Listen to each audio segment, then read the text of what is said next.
Assalamualaikum warahmatullahi wabarakatuh. Kami dari kelompok 5 yang beranggotakan Siti Afifatul Afifah, Erica Widyasuti, dan saya Iza Zulfa Asabdina akan mempresentasikan hasil diskusi kelompok kami dengan tema Ijaz Al-Quran. Pengertian Ijaz Al-Quran. Secara bahasa, ijaz berasal dari kata ajaz yang berarti kelemahan atau ketidakmampuan. Kata ijaz adalah bentuk nomina verbal dari kata ajaza yang berarti mendahului.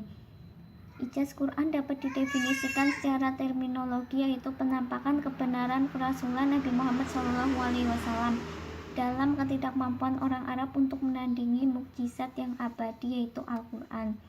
Ijazul Quran merupakan kekuatan, keunggulan, dan keistimewaan yang dimiliki Al-Quran yang menetapkan kelemahan manusia baik secara terpisah maupun berkelompok-kelompok untuk bisa mendatangkan minimal yang menyamainya. Kadar kemukjizatan Al-Quran itu memiliki aspek, yaitu aspek bahasa, sastra, badik, balaghah, kefasihan, dan aspek ilmiah. Jika kita berkata mukjizat Al-Quran, maka ini berarti bahwa mukjizat bukti kebenaran tersebut adalah mukjizat yang dimiliki atau yang terdapat di dalam Al-Quran, bukannya bukti kebenaran yang datang dari luar Al-Quran atau faktor luar. Al-Quran didefinisikan sebagai firman-firman Allah yang disampaikan oleh malaikat Jibril sesuai redaksinya kepada Nabi Muhammad SAW dan diterima umat Islam secara tawatur. Unsur-unsur ijaz Al-Quran atau mukjizat Al-Quran. Mukjizat terdapat beberapa unsur yang harus diperhatikan, yaitu A. Mukjizat harus berupa peristiwa luar biasa. Terdapat hal yang luar biasa tetapi tidak dikatakan sebagai mukjizat karena kejadiannya merupakan sesuatu yang biasa. Hal ini sebagaimana peristiwa yang terjadi setiap hari. Kejadian luar biasa seperti halnya sihir yang tampak ajaib atau mungkin sangat ajaib tidaklah dikatakan mukjizat karena hal tersebut dapat dipelajari. Setiap yang dikatakan mukjizat adalah menunjukkan sesuatu yang luar biasa dan keadaannya tidak dapat dipelajari. Peristiwa atau kejadian itu dikatakan mukjizat adalah harus berupa sesuatu yang tidak disanggupi oleh selain Allah. Sumber Said Akil Husain Al-Munawar dan Mansur 1994. B. Mukjizat harus disampaikan oleh para nabi. Kejadian yang luar biasa mungkin terjadi kepada nabi atau kepada orang yang taat ibadah kepada Allah, bahkan mungkin terjadi kepada orang yang durhaka kepada Allah. Dari semua ini, yang terjadi kepada yang mengaku nabi saja dikatakan sebagai mukjizat. Adapun kejadian-kejadian luar biasa yang terjadi kepada seseorang yang kelak menjadi nabi dikatakan sebagai irhas. Kepada seseorang taat kepada Allah dikatakan sebagai karomah, dan kepada seseorang yang durhaka kepada Allah dikatakan sebagai ihanah, penghinaan atau istridoj, rangsangan untuk lebih durhaka. Sesuatu hal yang penting untuk diketahui bahwa Nabi Muhammad adalah nabi terakhir. Dengan demikian tidak mungkin lagi ada mukjizat, begitu juga dengan irhas. Akan tetapi karomah dan ihanah, istidroj mungkin saja terjadi kapanpun dan dimanapun di dunia ini.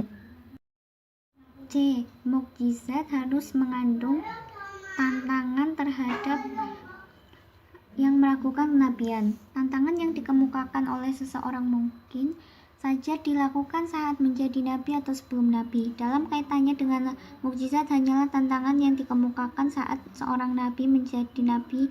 Dengan demikian, tantangan tersebut berbarengan dengan pengakuannya sebagai nabi. Hal ini yang perlu diperhatikan adalah kandungan tantangan tersebut harus sejalan dengan ucapan nabi. D. Mukjizat harus merupakan tantangan yang tidak dapat dilayani. Antara penantang dengan yang ditantang harus saling memahami. Dengan demikian dapat diperhatikan bahwa mukjizat para nabi adalah hal-hal yang bersesuai dengan situasi pada masanya. Untuk mendapatkan pengertian pada hal ini, lihat kembali sejarah Nabi Saleh, yaitu keluarnya seekor unta yang benar-benar hidup dari batu karang, dan mereka pun meminum air susu unta tersebut. Dengan demikian, ketertarikan mereka dengan melukis dan memahat dikalahkan oleh mukjizat tersebut. Tujuan dari ijaz Al-Quran yaitu ada 4. Yang pertama yaitu untuk melemahkan dan mengalahkan usaha orang-orang yang menentang seruan para rasul. Yang kedua, mendorong orang berpikir dan membuka pintu-pintu ilmu pengetahuan. Yang ketiga, menyeru dan memanggil untuk memasuki gudang ilmu. Yang keempat yaitu untuk menyempurnakan ajaran-ajaran kitab fardu. Fungsi ijaz Al-Quran. Fungsi ijaz Al-Quran ialah berdasarkan pengertian dan kedudukan Al-Quran itu sendiri. 1. Al-Quran kitab yang universal. Al-Quran tidak mengkhususkan pembicaraannya kepada bangsa tertentu, seperti bangsa Arab atau kelompok tertentu, seperti kaum muslimin. Akan tetapi, ia berbicara kepada seluruh manusia, baik umat Islam maupun non-Islam, termasuk orang-orang kafir, musyrik, Yahudi, Nasrani, maupun Bani Israel. Al-Quran menyatu kepada semua penghuni alam tanpa membedakan status dan golongan. 2. Al-Quran kitab yang sempurna. Tujuan Al-Quran akan dapat dicapai dengan pandangan realistik terhadap alam dan dengan melaksanakan pokok-pokok akhlak serta hukum-hukum perbuatan. 3. Al-Quran kitab yang abadi. Al-Quran adalah kitab yang abadi sepanjang masa. Suatu perkataan yang sepenuhnya benar dan sempurna maka tidak mungkin ia terbatas oleh zaman. 4. Al-Quran mengandung kebenaran. Al-Quran menjadi bukti kebenaran Nabi Muhammad SAW. Bukti kebenaran tersebut dikemukakan dalam bentuk tantangan yang sifatnya bertahap. Ijaz Al-Quran menurut Abdul Qahir Al-Jurjani. Ijaz Al-Quran menurut Abdul Qahir Al-Jurjani terbagi menjadi 3. 1. Mukjizat Al-Quran yang dari balaghahnya. 2. Mukjizat Al-Quran dalam nazamnya. 3. Penjelasan esensi nazim. 1. Mukjizat Al-Quran dari balaghahnya. Menurut Al-Jurjani, mukjizat Al-Quran adalah dari aspek balaghahnya. Oleh karenanya, Al-Jurjani melakukan resistematisasi ilmu balaghah, khususnya ilmu al-bayan dan ilmu al-ma'ani. Al-Jurjani dalam buku ini juga merumuskan teori kritik sastra dan teori nazam, sebuah teori mengenai keserasian struktur ungkapan atau kalimat dan bait-bait syair sesuai dengan kaidah-kaidah nahwu. Karena itu, selain dikenal sebagai ahli balaghah, Al-Jurjani juga dianggap sebagai kritikus sastra dan peletak dasar teori nazam. Sauqi Daif dalam balaghah. 2. Mukjizat Al-Quran dalam nazamnya. Untuk mendukung konstruksi teori nazamnya, Al-Jurjani juga mencontohkan ayat dan surat Al-Fatihah.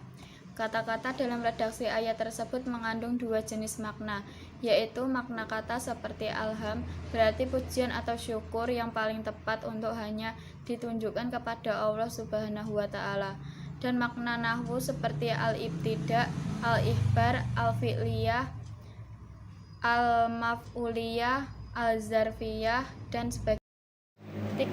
Esensi nadam. Esensi nadam menurut Al-Jurjani adalah membentuk ungkapan dengan cara mengungkapkan ungkapan tersebut dengan cara yang fasih pada diri pembicaranya sehingga apa yang dikehendaki oleh pembicara tersebut sampai kepada orang yang diajak bicara. Hal ini tidak akan bisa tercapai kecuali ada bentuk ungkapan yang maknanya tersampaikan kepada orang yang diajak bicara. Maka pembicara dalam membuat ungkapan harus memperhatikan keteraturan maknanya.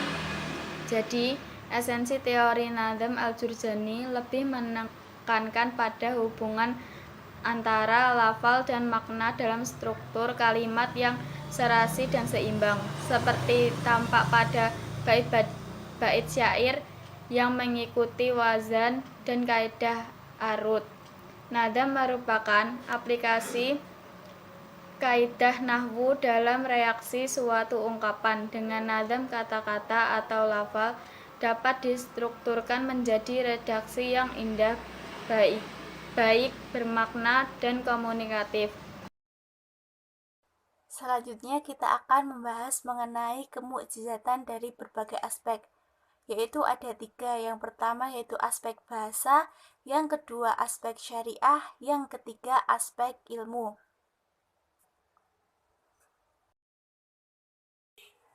Kemukjizatan Al-Quran dari aspek bahasa. Al-Quran mempunyai gaya bahasa yang khas yang tidak dapat ditiru oleh para sastrawan Arab sekalipun, karena adanya susunan yang indah yang berlainan dengan setiap susunan dalam bahasa Arab. Al-Quran tampil dengan bahasa sastra yang tinggi yang tidak tertandingi oleh hasil-hasil sastra yang ada sebelum maupun sesudahnya. Di saat bahasa Arab telah berdiri tegak di hadapan para ahli bahasa dengan sikap menantang. Dari aspek bahasa ini, Al-Quran turun dengan bahasa yang indah lagi menawan yang mengandung ciri khas yang tinggi yang tidak terdapat pada kalangan apapun dan sastra manapun di kalangan Arab. Doktrin kemukjizatan Al-Quran tidak hanya pada isi, melainkan juga pada bentuk kesusastraan secara umum terdapat pada hampir semua mazhab-mazhab Islam dan telah mendapatkan suatu kedudukan dan pengakuan dalam berbagai bentuk penunturan dengan perhatian khusus terhadap hal itu. Yang kedua yaitu kemukjizatan Al-Quran dari aspek syariah. Al-Quran adalah sumber ajaran Islam yang utama dan syarat akan hukum yang mengatur kehidupan manusia dalam hubungannya dengan Allah sama manusia dan semua ciptaannya. Jadi, hukum Islam mencakup bidang akidah, pokok-pokok akhlak, ibadah, dan perbuatan dapat dijumpai sumbernya yang asli di dalam ayat-ayat Al-Quran. Keunggulan dan kemukjizatan Al-Quran di bidang ini karena syariah yang terdapat dalam Al-Quran adalah syariah yang sempurna dan tinggi melebihi syariat-syariat yang terdapat pada kitab-kitab terdahulu. Al-Quran berisi pokok-pokok akidah, hukum-hukum ibadah, dasar-dasar utama etika, politik, dan sosial kemasyarakatan. Yang ketiga yaitu Al-Quran dari aspek ilmu. Segi lain dari kemukjizatan Al-Quran adalah isyarat-isyarat yang rumit terdapat sebagian ilmu pengetahuan alam yang telah disinggung Al-Quran sebelum pengetahuan itu sendiri menemukannya. Juga kemudian terbukti bahwa Al-Quran sama sekali tidak bertentangan dengan penemuan-penemuan mutakhir yang didasarkan pada penelitian ilmiah. Sekian penjelasan dari kelompok 5 mengenai ijaz Al-Quran. Apabila ada kesalahan dalam penyampaian materi, kami mohon maaf yang sebesar-besarnya. Wassalamualaikum warahmatullahi wabarakatuh.